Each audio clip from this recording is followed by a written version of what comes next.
नमस्कार. कथासागरमध्ये सगळ्यांचं स्वागत. सगळ्यांना सुट्ट्या सुरू झाल्या आहेत आणि 1 मे पासून तर अगदीच सगळे मोकळी रिकामी आहेत. अशा वेळेला या सुट्टीचं नेमकं काय करायचं याच्यासाठी म्हणून आपण एक स्पेशल मालिका तुमच्यासाठी सुरू केली आहे. तिथला पहिला भाग सुखाच्या शोधात तुम्ही ऐकला असेल, वाचला असेल आणि त्याचबरोबर त्या संदर्भात जो गृहपाठ दिला तो सुद्धा केला असेल.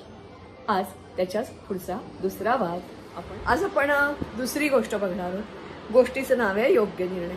पहिली गोष्ट काल्पनिक होती बरं का, पण दुसरी गोष्ट जी आहे ती मात्र खरी आहे. आणि त्याच्यातला जो नायक आहे ते गोपाळ म्हणून जे काही आहेत त्यांना मी प्रत्यक्ष भेटली आहे, त्यांच्याशी गप्पा मारल्या, त्यांच्याबरोबर जेवण घेतलं. बघा, आधी गोष्ट ऐका आणि मग तुम्हाला काय करायचं आहे आणि कशासाठी ही गोष्ट सांगितली ते आपोआप कळेल. गोष्टीचं नाव आहे योग्य निर्णय. अर्थातच कथासागर भाग 1 यामधली ही कथा आहे. माझ्याच निर्णयाबद्दल मी स्वतःचे खूप खूप आभार मानतो, कारण माझा तो निर्णय अचूक ठरला. मेजर गोपाळ सांगत होते. सध्या ते लंडनच्या चेशायर होम या संस्थेत काम करतात. या संस्थेमार्फत जगातील अपंग व्यक्तींना पुनर्वसनासाठी मदत केली जाते. यापूर्वी ते याच संस्थेच्या बेंगळूर इथल्या कार्यालयात काम करत होते. गंमत म्हणजे त्यांची आता बदली लंडनला झाली असेल. लंडनलाही ते खूप काटकसरीने राहतात, कारण एकच, त्याला त्यांचं स्वप्न पूर्ण करायचं आहे. काय आहे स्वप्न? त्यांच्या स्वप्नपूर्तीसाठी त्यांनी राणीखेत, हे मराठी नाही आहेत गोपाळ, हे राणीखेत बंगाली आहेत, जमीन घेऊन ठेवली आहे आणि त्या ठिकाणी त्यांना अपंगासाठी एक मोठी संस्था सुरू करायची.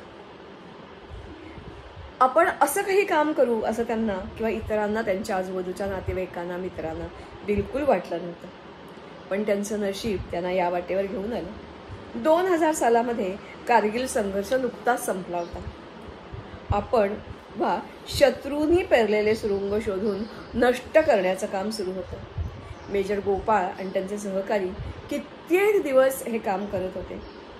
हे काम करत असताना असंख्य सैनिक जखमी झाले, मृत्यूही पावले, म्हणजे शहीदही झाले. यालाच ऑपरेशन पराक्रम असं म्हटलं गेलं. गोपाळ यांच्यावरही ती वेळ येणार होती. पुरेशी खबरदारी घेत त्यांनी आखून घेतलेल्या क्षेत्रात भूसुरुंग निकामी केली. राहिलेला एखादा सुरुंगही जीव घेणार ठरला असता, पण तो गावकरी व दहशतवाद्यांच्या हाती पडला असता तर अधिकच धोकादायक ठरलं असतं. काम सुरू होतं. एका दिवसाची गोष्ट. दिवस संपला, काम संपलं, साऱ्याने रिपोर्ट केला.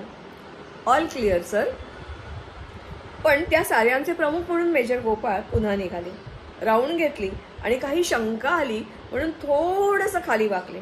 बस, त्याच क्षणी सुरुंग फुटला आणि त्याचे छर्रे त्यांच्या तोंडावर उडाले. चेहरा रक्तानं माखला. डोळ्यासमोर थोडा अंधार दाटला. वाटलं रक्तानं असेल, पण मग जीव घेण्या वेदना सुरू झाल्या. त्यांना तातडीने औषधोपचारासाठी हलवलं गेलं. प्रथम दिल्ली येथे, मग चेन्नईचं शंकर नेत्र रुग्णालय येथे. इथं अजूनही डोळ्यासमोर अंधारच होता. आपण अंध होणार का, हा विचार त्यांना अस्वस्थ करत होता. अंध म्हणून परावलंबी जीवन जगण्यापेक्षा मरण बरं असंही वाटत होतं. कितीही प्रयत्न केले तरी नैराश्य पिच्छा सोडत नव्हतं. आणि आता डॉक्टर सांगत होते, तुमच्याकडे फक्त 10 मिनिटं आहेत. तेवढ्या वेळात विचार करा आणि मला उत्तर द्या. तुमची परवानगी असेल तर मी डोळा काढून टाकेन. तो काढून टाकावा लागेल. आणि जर परवानगी नसेल डोळा काढायला तर मात्र तुम्ही केवळ काही दिवसांचे पाहुणे आहात. ही 10 मिनिटं खूप मोलाची होती. लहानपणीचा सगळा आयुष्यपट त्यांच्यासमोर तरळला. आणि देवाचा धावा केला.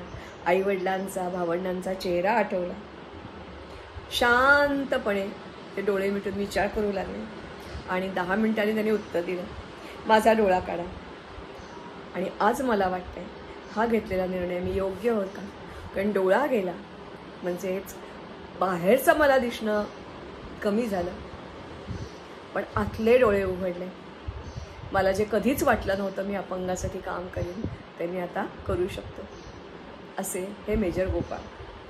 मला असं वाटतंय तुमच्या अवतीभोवती अशी असंख्य माणसं असतील की अचानकपणे त्यांच्यासमोर काही संकट आलं आणि मग या संकटांचा सामना त्यांनी कसा केला, अशा माणसांना भेटा, त्यांना शोधून काढा, त्यांची मुलाखत घ्या, त्यांच्याशी बोला.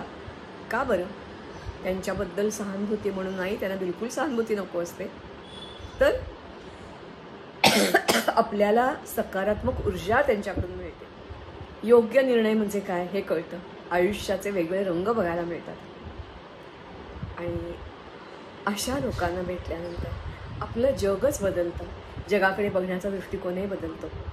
जसे हे गोपाळ, तसे माझी एक विद्यार्थिनी आहे, आता ती सेलिब्रिटी झाली बरं का. होय, अनघा मोडक. अतिशय छान कंपेअरिंग करते.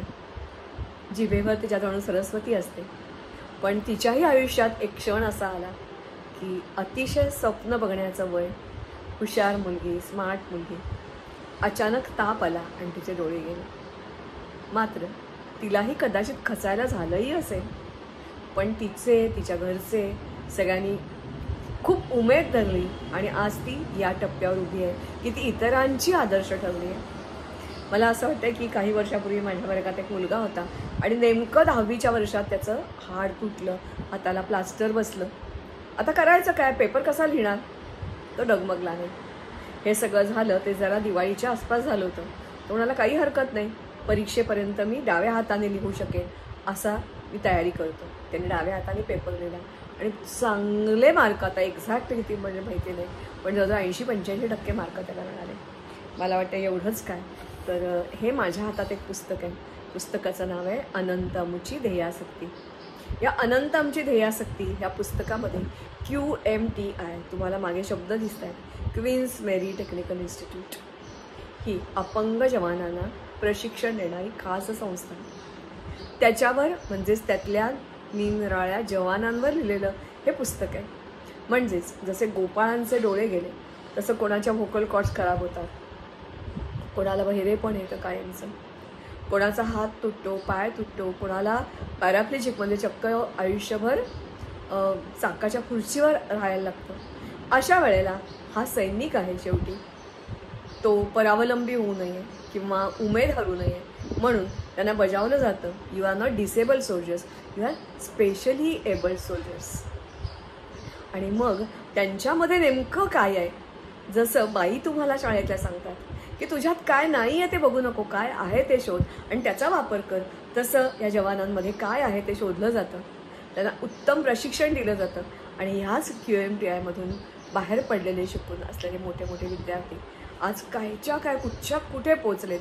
कोणी बिल्डर झाला आहे, कोणी कॉम्प्युटरचा कोर्स केला आहे, पण तसं तुम्हाला कॉम्प्युटर केला म्हणजे कॉम्प्युटर चालवायचा नव्हता, तुम्हाला अमुक काही करायचं होतं. कोणी डीलर झाले, कोणी उत्तम शेतकरी झालेले आहेत, कित्येकांनी BEd केलं, DEd केलं, MA केलं. पण ते म्हणतात की आम्हाला शाळेत शिक्षक होण्यासाठी हे आम्ही नाही केलं, तर त्यांनी शैक्षणिक संस्था सुरू केल्या आणि त्या संस्थांचं वैशिष्ट्य असं की नॉर्मल एज्युकेशनबरोबर त्या संस्थांमध्ये सैनिकी प्रशिक्षणही दिलं जातं.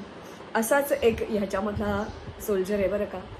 मैं नाही तो और सही, म्हणजे मी नाही म्हणून काय झालं, त्यालाही असंच लवकर सैन्य दलाच्या बाहेर पडावं लागलं, कारण अपंग सोल्जर्स सगळ्याच्या सगळे सेनेमध्ये नाही सामावून घेत आहेत.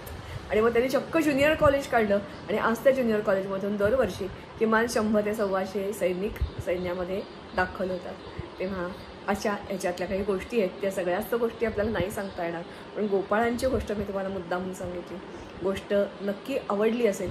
मला असं वाटतं आवडली किंवा नाही आवडली याच्यातून तुम्ही काय शिकलात ते लिहून काढायला पाहिजे असं मी बिलकुल म्हणत नाही. तुम्ही तुमच्या पालकांबरोबर ही गोष्ट शेअर करा, आजी आजोबांबरोबर शेअर करा आणि मग त्याच्यातून काहीतरी, जेव्हा आपण म्हणतो की चरबी चरवण झालं की काहीतरी त्याच्यातून निघतं, तसं तुम्हाला जे काही मिळेल ते तुमच्या आयुष्यभर लक्षात राहील अशी मी अपेक्षा करते. अशी ही दुसरी गोष्ट या सुट्टीसाठी खास तुमच्यासाठी. ह्याच्यापासून मी म्हटलं तसं आपला हेतू फक्त एकच आहे, ज्या आपल्याला अभ्यासाची कौशल्य आणि तंत्र विकसित घ्यावी.